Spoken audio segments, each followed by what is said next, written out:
Hello and welcome to The Update. I'm Heidi Tiltons.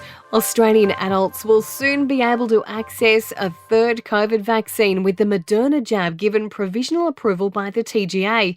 It joins AstraZeneca and uses a similar technology to Pfizer. Scott Morrison says it will allow for 1 million more doses every week. We will have 10 million of the Moderna doses arriving before the end of this year.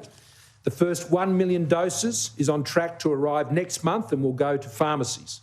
Rapid COVID tests will also become more common in Australia in the coming months, but TGA boss John Skerritt acknowledges the tests are not always perfect. These tests are not the gold standard PCR tests, but they're a useful adjunct to it. And the message is, if you come up positive in a rapid antigen test, go ahead and as soon as possible isolate and get tested. Tens of thousands of people across northern New South Wales are now in lockdown. Residents of Tamworth, Byron, Ballina, Lismore and the Richmond Valley will have to follow stay-at-home orders for the next week. It's as New South Wales recorded 283 new COVID cases. At least 64 of them were active in the community. Regional Victorians will be released from lockdown at midnight with 11 linked cases announced, while there have been 4 in Queensland.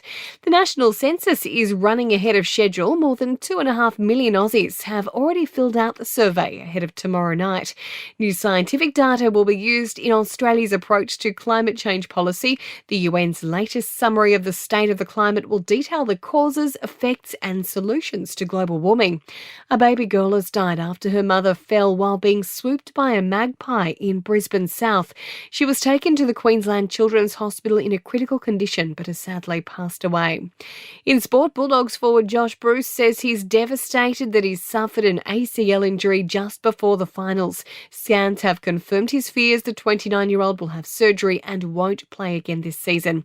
And St George Illawarra has confirmed the signing of front rower George Burgess until the end of the 2023 NRL season.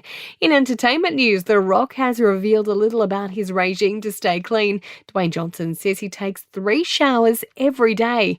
The COVID lockdowns have seen Kesha expand her list of unusual hobbies. The pop star revealing she bought 4 cat strollers in 2020 and also took up crocheting. And Charlie XCX will have an interesting theme to her new podcast.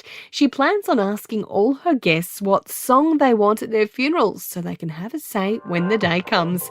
And that's the latest from the Nova Podcast News team, but we'll see you tomorrow morning for another episode of The Update.